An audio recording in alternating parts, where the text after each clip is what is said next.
بسم الله الرحمن الرحيم إنا أنزلناه في ليلة القدر ليلة القدر خير من ألف شهر وقال رسول الله صلى الله عليه وآله وسلم من صام رمضان إيمانا واحتسابا غفر له ما تقدم من ذنبه ومن قام رمضان إيمانا واحتسابا غفر له ما تقدم من ذنبه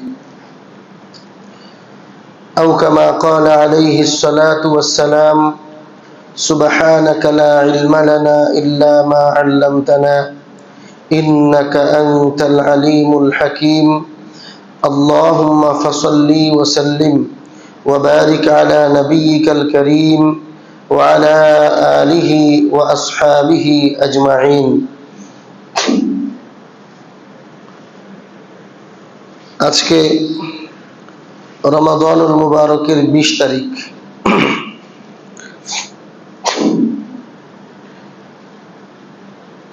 দেখতে দেখতেই আমরা বুঝে উঠতে উঠতেই রমাদানুল মুবারক আমাদের থেকে বিদায় নিচ্ছে।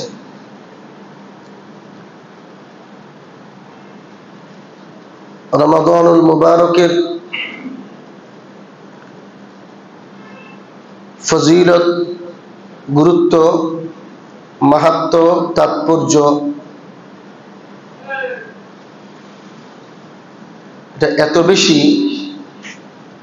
যে রমাদানুল মুবারকে আল্লাহ রাব্বুল আলামিন অন্য সময়ের স্বাভাবিক নিয়মকে পরিবর্তন করে দেন।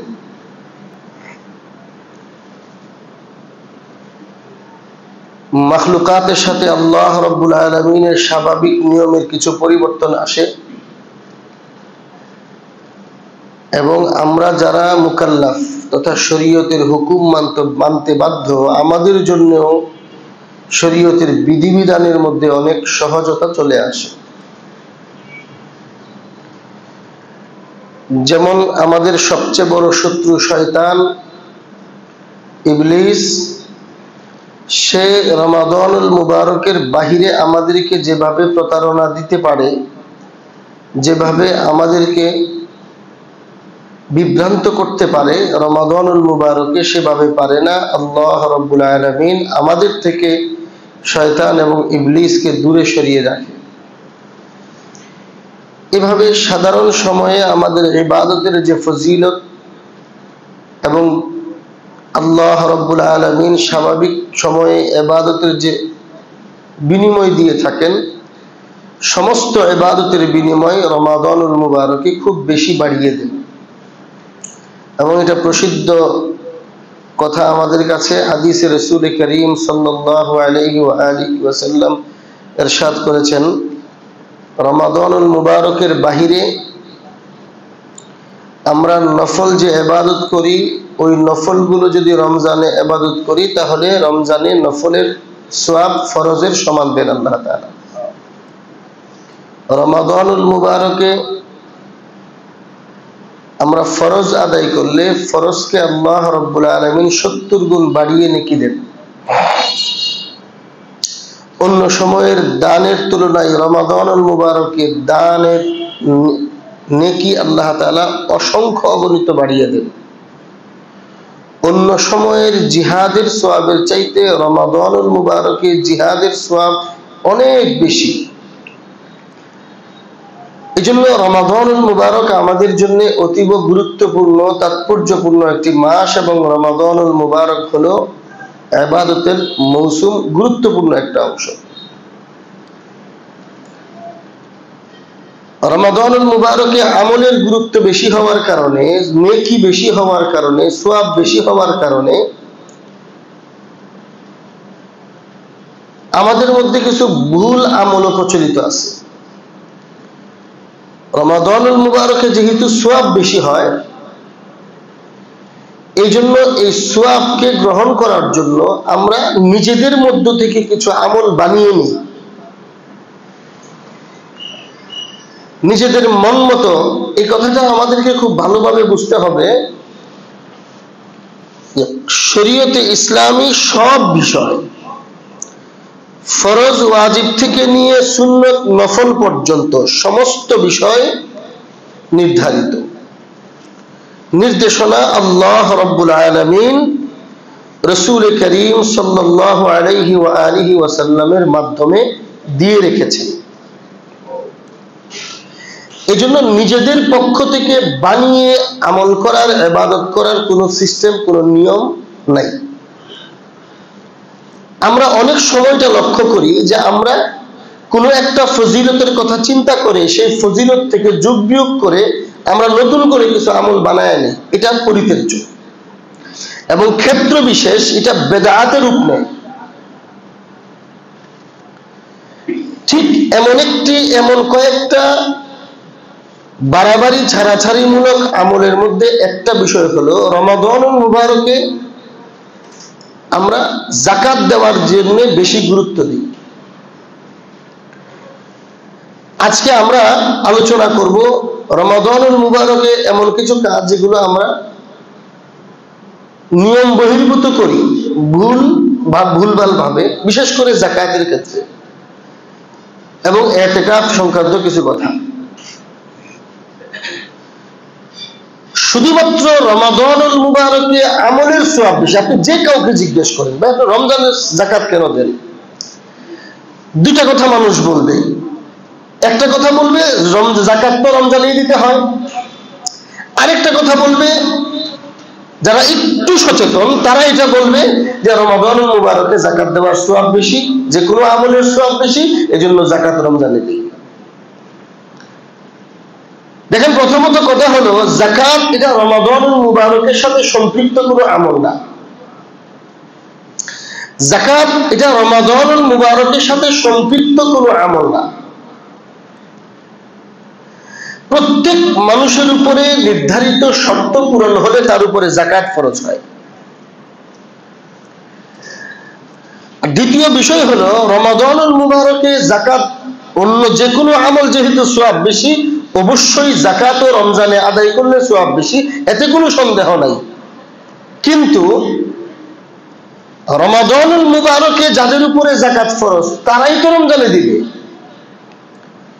কিন্তু যাদের অন্য সময়ে ফরজ তারা ওই সময়ে হিসাবও করে না, দেয়ও না, প্রয়োজন হলেও দেয় না, শুধু রমাদানুল মুবারকের জন্য বসে থাকা। দুইটা বিষয় এখানে, একটা হলো যাকাতের হিসাবকে রমজান পর্যন্ত বিলম্বিত করা, এটা হলো এত বড় ভুল যে আপনার যাকাত আদায় হবে না।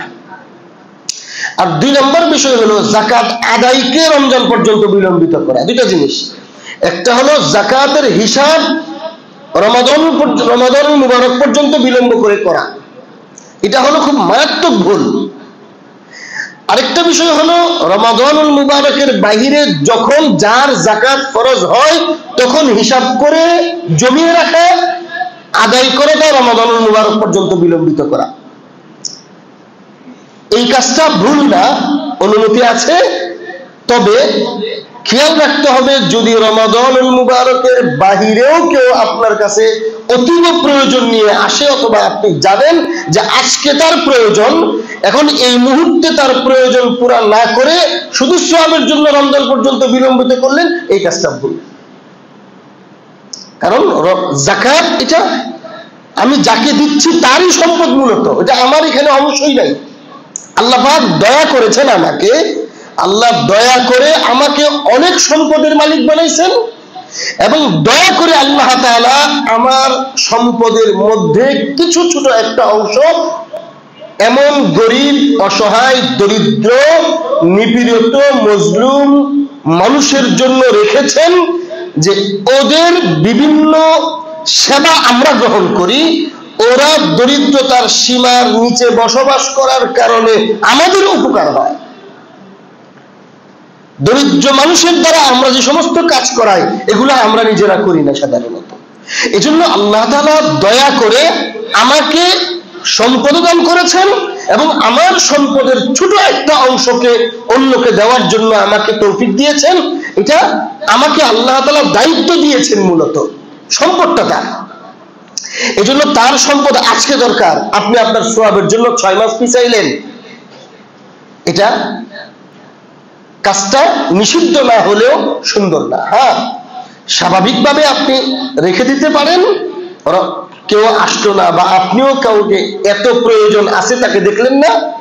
একজন মানুষের এই মুহূর্তে, একজন গরিব মানুষ এই মুহূর্তে ধরুন রমজান আসার 3 মাস আগে তার অপারেশন হবে, কারণ আপনি বসে রয়েছেন রমজান পর্যন্ত, আল্লাহ না করো কোনো একজন গরিব মানুষের কিডনিতে অপারেশন হবে এবং তার সাহায্য দরকার, তার অর্থ দরকার। এখন সমাজের 50টা মানুষের উপরে যাকাত ফরজ।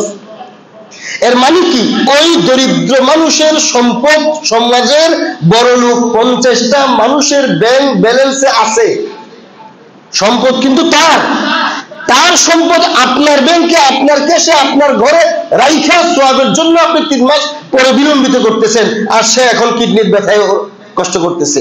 এটা সিস্টেম। এমন প্রয়োজন হলে আপনি তখন আদায় করেন, ক্ষেত্র বিশেষ বান্দার প্রয়োজন অনুপাতে রমজানের চেয়ে বেশি সওয়াব আল্লাহ তাআলা আপনাকে দিবেন। কেন এটা আমরা বুঝি না? রমাদানুল মুবারকে ফরজের সওয়াব 70 গুণ বাড়ায়া দিবেন কে? আল্লাহই তো দিবেন। তো আল্লাহ যদি রমজানে 70 গুণ বাড়ায়া দিতে পারেন, প্রয়োজন হলে রমজানের বাহিরে আমার আপনার নিয়তের উপরে নির্ভর করে আল্লাহকে 70,000 গুণ বাড়ায়া দিতে পারেন না? এটা আমাকে দেখতে হবে। এবং আমি যাকাত তখন আদায় না করে তাকে কষ্ট দিলাম, শুধু সওয়াবের জন্য রমজান পর্যন্ত আনলাম, রমজানের 70 গুণ আমার তো মনে হয় 1 গুণও পাওয়া যাবে না। হয়তো যাকাত আদায় হবে, কিন্তু সওয়াবের বিষয়টা চিন্তা করতে হবে আমাদেরকে। এটা অনেক বড় একটা ভুল। একটা তো হলো এটা বললাম যে হিসাব ঠিক মতোই করে কিন্তু যাকাত আদায় করতে বিলম্ব করে, অনুমতি আছে কিন্তু দরিদ্র মানুষের বিশেষ প্রয়োজনটাকে আপনাকে খেয়াল করতে হবে। ওইটাকে খেয়াল করে বিশেষ প্রয়োজন হয় না আপনার আশেপাশে যারা আছে, তাহলে আপনি বিলম্ব করতে পারেন, রমজানের দিন সওয়াব পাবে। এটা একটা বিষয়। আরেকটা বিষয় হলো যাকাতের ব্যাপারে আমরা যে ভুলটা করি সেটা হলো যাকাতের হিসাবটাই আমরা রমজান পর্যন্ত বিলম্বিত করি। এটা একদম মারাত্মক একটা ভুল। দেখেন, যাকাত আমরা আগে লম্বা আলোচনা করেছি, অনেক লম্বা একদম প্রশ্ন উত্তর সহ আলোচনা করেছি। এজন্য আজকে লম্বা না, একদম সংক্ষিপ্ত মূল সমস্যাগুলো চিহ্নিত করার জন্য আজকে শুধু কথাগুলো বলবো। যাকাত ফরজ হয় কখন? যাকাত ফরজ হয় কোন মানুষের যখন 4টা সম্পদ, গরু ছাগলের উপরেও যাকাত আসে, এগুলার যে শর্ত শরায়েত আছে বর্তমান সময়ে আমাদের মধ্যে পাওয়া যায় না সাধারণত। বিশেষ করে আপনারা এখানে যারা আছেন আপনাদের কারোই এই শর্ত শরায়েত নেই, এজন্য আমরা ওই আলোচনাটাকে স্কিপ করি সব সময়। কারণ আপনারা কিতাবাদি যদি দেখেন তখন দেখবেন যে আমরা ওই আলোচনাটা বলি না, এই জন্য কথাটা বলে রাখলাম। ওই আলোচনাটা আমরা সবসময় স্কিপ করি এই জন্য যে ওইরকম মানুষ এখন আমাদের দেশে খুব কম, নাই বললেই চলে। আমাদের দেশে সাধারণত যাকাত আসে এই একটা শ্রেণীর উপরে যাদের 4 সম্পদের মালিক হয়। খুব সহজ, স্বর্ণ, রূপা, নগদ অর্থ আর ব্যবসায়িক পণ্য। স্বর্ণ রূপা তো আমরা বুঝি, আর ব্যবসায়িক পণ্য বলতে যে জিনিসটা বুঝতে হবে সেটা হলো এমন যে কোনো জিনিস, ছোট হোক বা বড় হোক, যে কোনো জিনিস, এবং আপনি ওই বিষয়ের ব্যবসার সাথে জড়িত থাকেন বা না থাকেন, যে কোনো জিনিস যে কোনো মূল্যেরই হোক, আপনি কেনার সময় নিয়ত করেছেন বিক্রি করে দিবেন। হয়তো যদিও আপনি এই কাজের ব্যবসায়ী না, কিন্তু হঠাৎ করে কিনছেন, নিয়ত করছেন বিক্রি করে দিবেন। এটা মূল্যমান যাই হোক, কম হোক বা বেশি হোক, যে কোনো জিনিস আপনি কিনেছেন, কেনার সময় নিয়ত করেছেন বিক্রি করে দিব, এই নিয়তটা যাকাত ফরজ হওয়ার দিন পর্যন্ত বলবৎ থাকে, তাহলে এইটাকে বলা হয় ব্যবসায়িক পণ্য। আমরা সাধারণত ব্যবসায়িক পণ্য যারা ব্যবসায়ীরা তারা মনে করে। এই জন্য এটা মনে রাখবেন, সংজ্ঞা হলো যে কোনো জিনিস আপনি কেনার সময় নিয়ত করেছেন বিক্রি করে দিবেন, এবং এই নিয়তটা আপনি যাকাত ফরজ হওয়ার দিন পর্যন্ত রাখছেন। কথার কথা, আজকে কিনছেন বিক্রি করে দিবেন, 1 মাস পরে আবার চিন্তা করলেন না জিনিসটা ভালো লাগতেছে, থাক আমি ব্যবহার করে ফেলি, অথবা কাউকে দিয়ে দিব না, বিক্রি করতাম না। ওই 1 মাস পরে আবার আরো 1 মাস পরে যাকাত হিসাবের দিন আসলো, তাহলে যাকাত হিসাব করার দিনে আপনি এটাকে হিসাব করবেন না। তাহলে শুধুমাত্র ওই জিনিসটাকে ব্যবসায়িক পণ্য বলা হয় যাকাতের হিসাবে, যেটাকে কেনার সময় নিয়ত করা হয় বিক্রি করার, এবং এই নিয়তটা যাকাত হিসাবের দিন পর্যন্ত বলবৎ থাকে। এই সম্পদ একটা মানে হলো 3টা, আর একটা হলো নগদ অর্থ। যে কোনো ধরনের কারেন্সি, যে কোনো দেশের কারেন্সি। নগদ অর্থ বলতে আমরা যা বুঝি, এটা আমার পকেটে থাকুক, এটা আমাদের আলমারিতে থাকুক, ড্রয়ারে থাকুক, অথবা হাওলাত বাবদ কাউকে কাছে দিয়ে রাখছি এমন থাকুক, অথবা আমানত হিসাবে কাউকে দিছি এমন থাকুক, অথবা ব্যাংকের অ্যাকাউন্টে থাকুক, অথবা ডিপোজিট হিসাবে থাকুক, অথবা কোনো লকারে থাকুক, যে কোনো ভাবে নগদ অর্থ এটাও হিসাব করা হবে। তো বলতেছিলাম যাকাত ফরজ হয় কখন আমাদের, খুব ভালোভাবে এই কথাটা বুঝবেন। এটা আমি মনে করি আমি যেদিন থেকে যাকাত নিয়ে কথা বলা শুরু করেছি সেদিন থেকে আমি দেখতেছি অন্তত 99% মানুষ এই জায়গায় ভুল করে।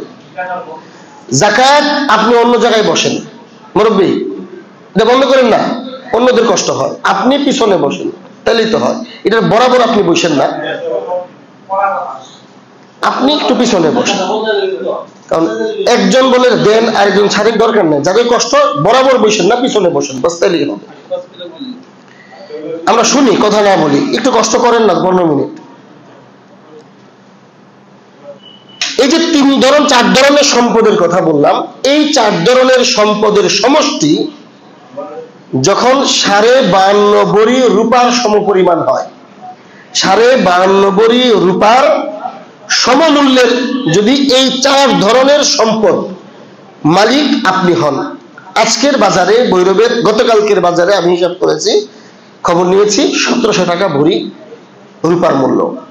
তাহলে 52.5 ভরির মূল্য হয় 89,250 টাকা।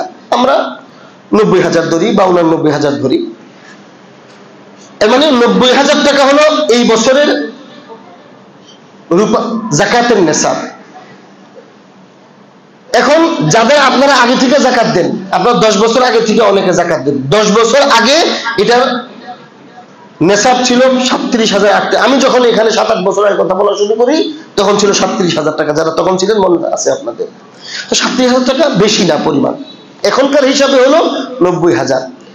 যাকাত আপনার উপরে ফরজ হবে আপনি জীবনের প্রথম যেদিন এই পরিমাণ সম্পদের মালিক হয়েছেন। 4 ধরনের সম্পদের সমষ্টি, অথবা কোনো 3 ধরনের সম্পদের সমষ্টি, অথবা কোনো 2টা, অথবা কোনো 1টা, অর্থাৎ স্বর্ণ, রূপা, নগদ অর্থ এবং ব্যবসায়িক পণ্য।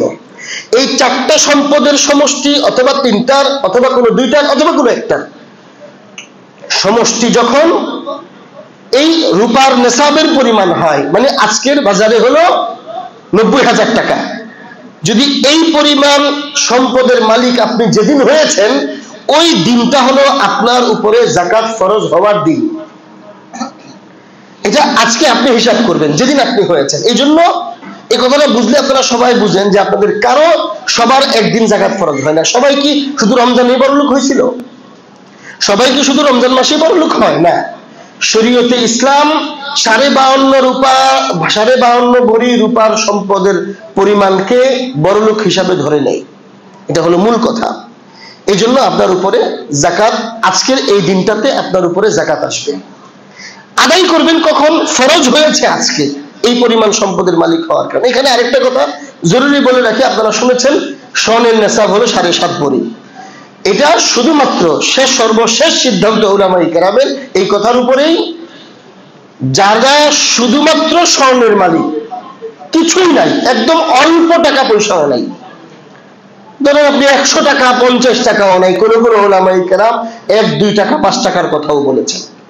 যদি স্বর্ণের সাথে আপনার কাছে 50 টাকা 100 টাকাও থাকে আজকের দিনে, সারা বছর থাকা জরুরি না, আজকে থাকলে কালকে আপনি খরচ করে দিলেন, বাস আপনি আজকে মালিক হয়ে যাবেন। এই জন্য সাধারণত স্বর্ণের নেশাব এখন উলামায়ে কেরাম বলেন না। এটার ভুলের কারণে যেটা হয়, আমাদের মহিলারা অধিকাংশ যাকাত দেয় না। কেন? 2-3-4 ভরি 5 ভরি যাদের আছে ওরা যাকাত দেয় না। কেন? আমাদের 7.5 ভরি নাই, অথচ একটা রূপার আংটি থাকে, একটা রূপার নুপুর থাকে, অথবা 2-4-5 হাজার টাকা তো থাকেই। আমাদের মহিলারা তো এখন মাশাআল্লাহ ব্যবসাও করে, টিভিস কিনে অনলাইনে ব্যবসা করে, এগুলোও কিন্তু যাকাতের হিসাবে মাল, ব্যবসায়িক মালের মধ্যে আসে। এই জন্য, এবং প্রত্যেকের ভিন্ন ভিন্ন আলাদা আলাদা।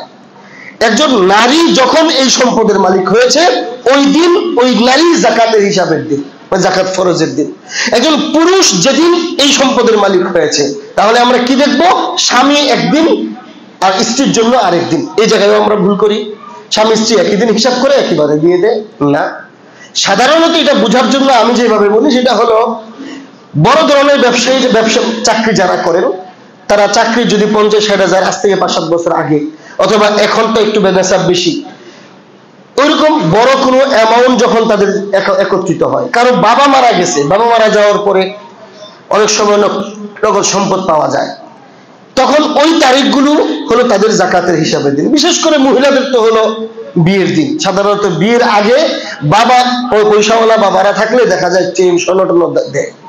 কোন মেয়েকে যখন তার বাবা কোনো স্বর্ণ দিল, সেই স্বর্ণটার সাথে টাকা পয়সা থাকলে, নুপুরও আছে, স্বর্ণের চেইনও আছে, বাস এই মেয়েটা তো বালেগ হওয়ার পরেই তার জাকাত ফরজ হয়ে যাবে। হতে পারে তার বাবার জাকাত ফরজ হবে না, হতে পারে তার মায়ের হবে না, কিন্তু তার যেহেতু আছে, একটা নুপুর আছে, এক বুড়ি স্বর্ণ আছে, বাস তার জাকাত ফরজ হয়ে যাবে।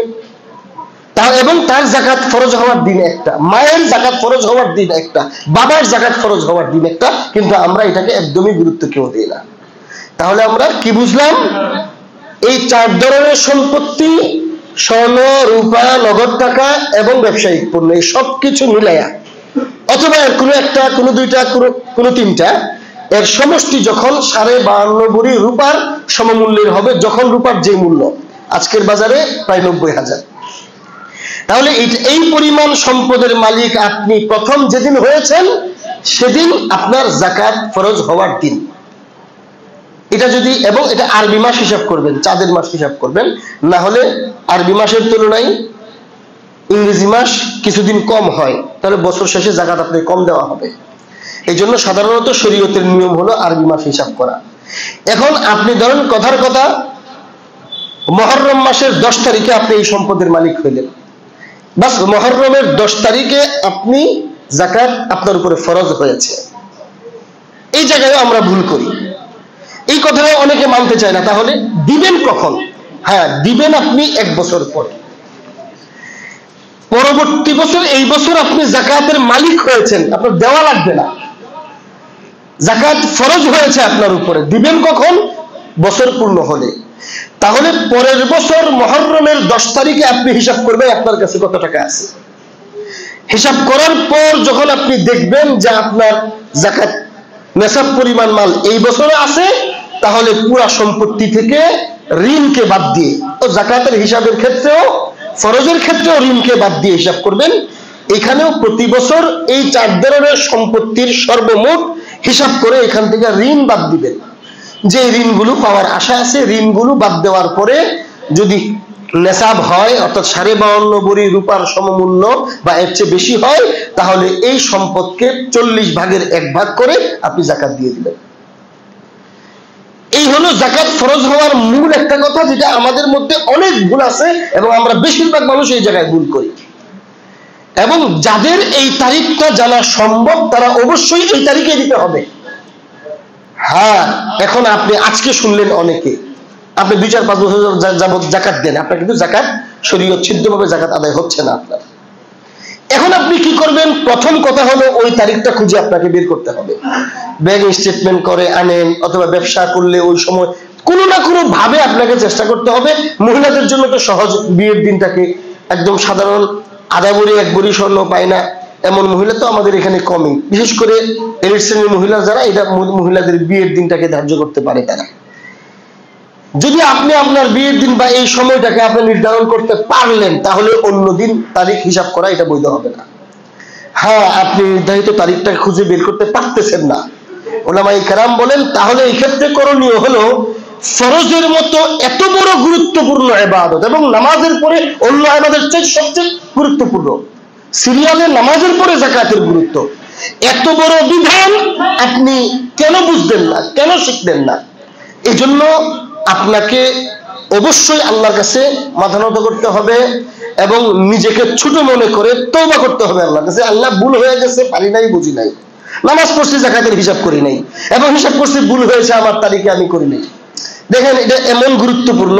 এখন আমরা জোহরের নামাজ পড়বো, জোহরের সময় আজকে জুমা পড়বো, এখন যদি কেউ মাগরিবের নামাজ পড়ে, নামাজ হবে না। এখন যদি কেউ ফজরের নামাজ পড়ে, কাজা আদায় হবে, কিন্তু ফজরের ওয়াক্তের আদায় হবে না। এখন যদি কেউ আগামীকালকের ফজর পড়ে, তাহলে হবে না। ঠিক এইরকম যাকাত আপনার ফরজ একদিন আপনি দিতেছেন আজকের হিসাবে রমজান, এটা আপনার হবে না। হ্যাঁ, উলামায়ে কেরাম বলেন পিছনেরটার জন্য তওবা করেন, আর সামনের জন্য যদি ওই তারিখ খুঁজে না পান, তাহলে 2 রাকাত নামাজ পড়ে তওবা ইস্তিগফার করে আল্লাহর কাছে দোয়া করে এখন থেকে কোনো একটা তারিখ নির্ধারণ করে নেন। তবে এই তারিখটা নতুন নির্ধারণ করলে রমজানে হতে পারে, করতে পারেন। ওই নির্ধারিত তারিখটাই প্রতি বছর হিসাব মনে রাখতে হবে এবং হিসাব করতে হবে। আশা করা যায় আল্লাহ পিছনের জন্য ক্ষমা করবেন এবং সামনের দিনগুলো সুন্দরভাবে দিয়ে আসলে এই ভুলটা আল্লাহ তাআলা ক্ষমা করে দিবেন। যাকাতের ক্ষেত্রে এই জিনিসটা আমাদের সবচেয়ে বড় ভুল।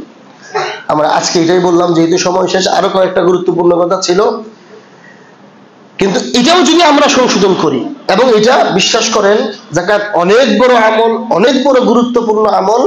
আপনারা আরো 10টা আমলকে যেভাবে গুরুত্ব দেন, আল্লাহর ওয়াস্তে আপনাদেরকে বলি যাকাতের গুরুত্বও দেন। দেখেন নামাজ কত গুরুত্ব আপনারা দেন, একদম ফজরের নামাজ যারা আমরা নিয়মিত নামাজ পড়ি আলহামদুলিল্লাহ কত গুরুত্ব দেই, কিন্তু যাকাতের ব্যাপারে আমরা এই গুরুত্ব দিই না। অথচ আল্লাহ তাআলা যত জায়গায় নামাজের কথা বলছেন এর বেশিরভাগ জায়গায় নামাজের সাথে সাথে যাকাতের কথা বলছেন, শুধু যাকাতের কথা, নামাজের কথা বলেন না। আকিমুস সালাত ওয়া আতুজ যাকাত, আকিমুস সালাত ওয়া আতুজ যাকাত, ইউকিমুনাস সালাতা ওয়া ইউতুনাজ যাকাত। আপনারা রমজান চলতেছে, কোরআন শরীফ তেলাওয়াত হইতেছে, এই দুটো শব্দ আপনারা মনে করেন, গুরুত্ব দিয়ে শুনেন। কোরআন শরীফের যত জায়গায় আকামুস সালাত ওয়া আতুজ যাকাত বলছেন, ইউকিমুনাস সালাত ওয়া ইউতুনাজ যাকাত বলছেন, আকিমুস সালাত ওয়া আতুজ যাকাত, এভাবে বেশিরভাগ জায়গায় আপনারা শুনতে পাবেন এটা। হ্যাঁ মা প্রিয় ভাইরা, এজন্য গুরুত্ব দেন। এবং এটা সাধারণ জিনিসটা যাকাত, আমরা মনে করি, আমরা উলামায়ে কেরাম মনে করি যাকাত হলো আমলের মধ্যে সবচেয়ে কঠিন আমল, সবচেয়ে গুরুত্বপূর্ণ আমলের কয়েকটার একটা এবং সবচেয়ে কঠিন আমল। এটা হিসাব করতে হয়। আপনি বিশাল পয়সাওয়ালা, এটা আরেকটা বড় ভুল, আপনারা হিসাব করেন না। এটা আমার কষ্ট লাগে, এটা অনেক ব্যবসায়ীদেরকে আমি বলছি। বৈশাখ মাসে দোকানে গেলে দেখি বৈশাখ মাসের আগে পুরা দোকান একদম সব মাল নামাইয়া একদম পরিষ্কার করে পুরা দোকান ধুইয়া নতুন করে রং করে আবার মাল উঠায়, কিন্তু যাকাতের জন্য সবগুলা মাল নামায় হিসাব করতে পারে না। আরে উলামায়ে কেরাম এই পর্যন্ত বলেন, যারা মোটামুটি বড় ব্যবসায়ী, আপনারা যেই রকম ম্যানেজার রাখেন বা অ্যাকাউন্টম্যান রাখেন, হিসাব করার জন্য বাৎসরিক হিসাবের জন্য একজন যাকাতের হিসাব করার আলাদা লোক নিয়োগ দিতে হবে আপনাকে, নাহলে আপনি পারবেন না। তো আপনি এটাকে এত গুরুত্ব আমরা কম দিই। একজন অ্যাকাউন্টেন্ট এই জন্য রাখেন যে উনি বড় ব্যবসায়ীরা যারা, ওনাদের হয়তো কয়েকদিন লাগতে পারে পুরো হিসাবটা করার জন্য, অবশ্যই আপনাকে হিসাব করতে হবে। অনেকে এমন নাফরমানি কথাও বলে, আল্লাহর গজব আসবে, মনে রাখবেন, আল্লাহ মাফ করুক আমাদেরকে। অনেকে এরকম কথা বলে, হুজুর যাকাত এত অনেক বেশি দেলা, হিসাব করি না, কি হয়েছে, এর চেয়ে বেশি দান করে ফেলি। আপনার পাহাড় সমাধান কোনো কাজে আসবে না। যাকাত ফরজ ফরজ ফরজ, নফল আমল আপনি হাজারও করেন না, এই ফরজের ধারে কাছে তো এগুলো আসবে না। আপনি বলবেন বছরে আমার যাকাত আসলে সর্বোচ্চ 1 কোটি টাকা আসবে, আমি বছরে 10 কোটি টাকা যাকাত দিই, দান করি। আপনি যাকাতের হিসাব করা দান করেন, এটা কি যাকাত থেকে হয় আপনার? এই জন্য সহজ, আমার টাকা আছে বেশি দিয়ে দেন না, হিসাব আপনাকে করতে হবে এবং ওই দিনটাতেই হিসাব করতে হবে। হ্যাঁ, হিসাব আপনি একদিন আগে পরে করেন, কিন্তু যেই যাকাতের যে হিসাবের দিনের তারিখের কথা বললাম, এই তারিখটা হলো গুরুত্বপূর্ণ। এই তারিখে যত টাকা আছে অত টাকার উপরে, এই সম্পদের উপরে আপনাকে যাকাত দিতে হবে। এই জন্য এটা অনেক গুরুত্বপূর্ণ। প্রয়োজনে আপনারা যারা বড় ব্যবসায়ী, আপনাদেরকে একজন অ্যাকাউন্টিং সাথে একজন আলেম, দুইজনের পরামর্শ নিয়ে একদম পরিপূর্ণ পুঙ্খানু নামাজের ক্ষেত্রে যেমন একদম কোন চুল পরিমাণ জায়গা ওযুর পানি পৌঁছা বাকি আছে কিনা এটাকে খেয়াল করতে হয়, ঠিক তেমনি ভাবে যাকাতের ব্যাপারে পাই টু পাই হিসাব করতে হবে। হিসাব করার পরে আপনি চিন্তা করেন যে আরো 10,000 টাকা বেশি ধরি, কিন্তু আগে হিসাব করতে হবে। হিসাব না করে অনুমান এখানে কত আছে, 3 জন মানুষকে ডাকে দেখাচ্ছে কত হইতে পারে, এত হইতে পারে না, এটা না। আপনি গণতে হবে এখানে এই আইটেমের মাল কয়টা আছে, এটার মূল্য কত, এই আইটেমের মাল, এগুলো আসলে কঠিন কিছু না, এগুলো আসলে কঠিন কিছু না, করতে হবে। আপনি না পারলে আপনি অ্যাকাউন্টে নিয়োগ দেন, লোক নিয়োগ দেন। এই জন্য বারবার যে কথা আমি বলি, এখন শেষে আবার ওই কথাই আমার মুখ দিয়ে আসতেছে। যদি খেলাফত থাকতো তাহলে আপনার মেহনত করতে হইতো না। সরকারি ব্যবস্থাপনায় এই কাজে লোক থাকে। খিলাফত ব্যবস্থাপনা, ইসলামী রাষ্ট্রের সরকারি ব্যবস্থাপনায় এই কাজে লোক থাকে। ওই দায়িত্বশীল আসবে, তাদের কাছে আপনার রিপোর্ট থাকবে, আপনার কার কোন দিন যাকাতের হিসাব হয়, হিসাব করার দিন, ওই দিন অ্যাকাউন্টিং চলে আসবে, সরকারি লোকরা চলে আসবে, পুরো একটা মন্ত্রণালয় থাকে যাকাতের উপরে, এবং তারা আসবে আপনাকে হিসাব করে আপনাকে দিয়ে দিবে, হিসাব বুঝাই দিবে, আপনি তাকে, এবং আমরা যে একা কিভাবে যাকাত দেই এটাও শরীয়তের নিয়ম না।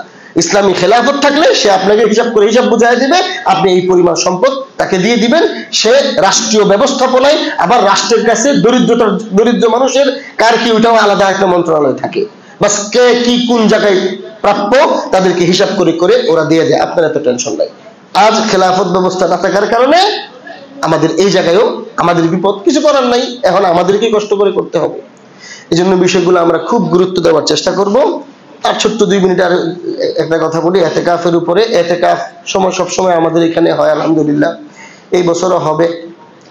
এতেকাফ আমরা করব এবং এতেকাফ এটা সুন্নতে মুআক্কাদা, রোজা সহ শেষ 10 দিন মসজিদে এতেকাফে বসতে হয়।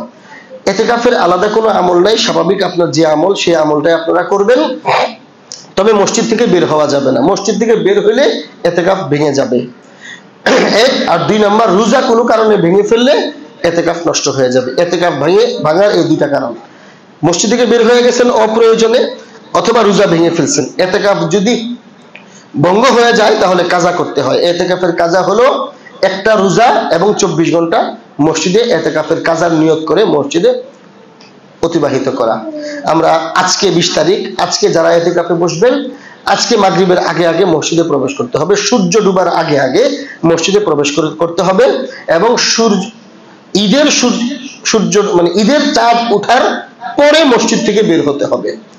একদম বিশেষ প্রয়োজন যেটা, সেটা হলো অজু ইস্তেনজা। এই 2 কারণে মসজিদ থেকে বের হওয়া যাবে।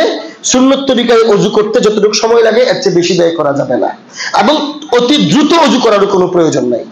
আর ইস্তেনজায় অপ্রয়োজনে বেশি সময় ব্যবহার করা যাবে না, আবার বেশি দ্রুত ইস্তেনজায় তাড়াহুড়ার কোনো প্রয়োজন নাই।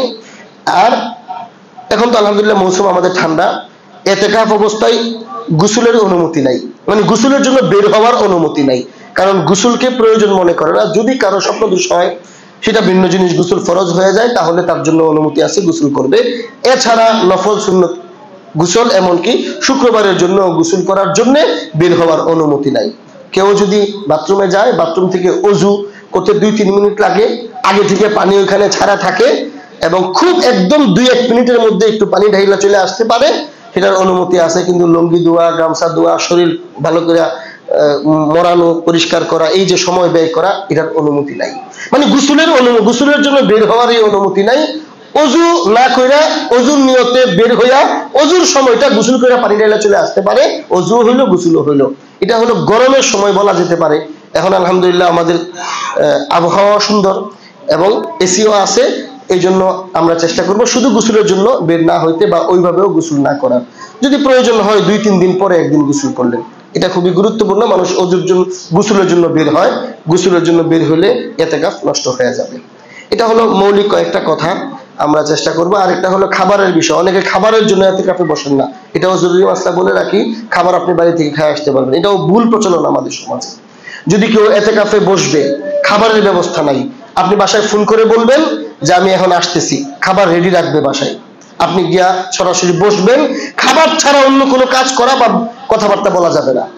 হ্যাঁ, খাবার খাইতেছেন, সাথে কথাবার্তা প্রয়োজনীয় কথা সেরে ফেলেন। খাবার রেডি, আপনি গিয়া বৈশা খাবার হাত দিয়ে খাবার শুরু করেন, খাবার খাইতে খাইতে প্রয়োজনীয় কথাবার্তা বললে সেটাও বলেন, আবার খায়া বাসায় চলে আসেন, মসজিদে চলে আসেন, আপনার এতেকাফে কোনো সমস্যা হবে না। অথবা বাড়িতে রাইখা দিছে, আনার লোক নাই, আপনি ফোন দেন রেডি করো, সে রেডি করে রাখবে, দরজা থেকে বাড়িটা নিয়ে মসজিদে চলে আসেন, বাস এইভাবে এতেকাফ করা যাবে। আরেকটা জরুরি বিষয়, এটাও আমরা জানি না, এটা এই মাসলাটা বললে হয়তো অনেকে বসতে পারবেন। বিশেষ কোনো গুরুত্ব থাকে 10 দিন মোটামুটি ফ্রি, 1 দিন 2 দিন একটু প্রয়োজন আছে আমার, কতক্ষণ থেকে কতক্ষণ, এটাও নিয়ত। কারো পরীক্ষা থাকতে পারে অথবা কোনো বিশেষ ডিউটি থাকতে পারে, আমার অমুক দিন আমার 3 ঘন্টার জন্য ব্যস্ততা আছে। এতেকাফে ঢুকার আগে নিয়ত করেন এইভাবে যে আমি 25 রোজা সকাল 10টা থেকে বিকাল 3টা পর্যন্ত আমার ওই ব্যস্ততা আছে, ওই ব্যস্ততা মাঝখানে সারবো, এটা ছাড়া আমি এতেকাফে নিয়ত করছি, তাহলে সুন্নতে মুআক্কাদা এতেকাফের নিয়ত হবে, এতেকাফও হবে। ওই সময়টা এতেকাফের বাইরে থাকবে, আপনি চাইলে আপনার কাজটা সেরে আসতে পারতেছেন। এই কথাগুলো আমরা বুঝে আমরা এতেকাফের নিয়ত করি। এতেকাফটা অনেক গুরুত্বপূর্ণ। মসজিদে আল্লাহর জন্য আয়সা পড়ে থাকি। দেখেন এতেকাফ অবস্থায় কোনো ইবাদত আপনি করলেন না, শুধু ঘুমায়া থাকলেন, থানভী রাহমাতুল্লাহ আলাইহি বলেন এটাও সওয়াব, মসজিদে ঘুমানোটাও সওয়াব। এজন্য আমরা আজকে যারা এতেকাফে বসবো আজকে থেকেই বসবো, যারা 10 দিন পারবো না 1-2 দিন 3 দিন হলেও বসার চেষ্টা করব। নফল এতেকাফ আর যেইভাবে মাসআলাগুলো বলছি ওইভাবে যদি আমরা ইতিকাফ করি, আশা করি আল্লাহ তাআলা আমাদের কবুল করবেন। যারা ইতিকাফে বসবেন আপনাদের কাছে আমরাও দোয়া চাই, আমাদের জন্য আপনারা দোয়া করবেন, আমরাও আপনাদের জন্য দোয়া করি। ওয়া আখিরু দাওয়ানা।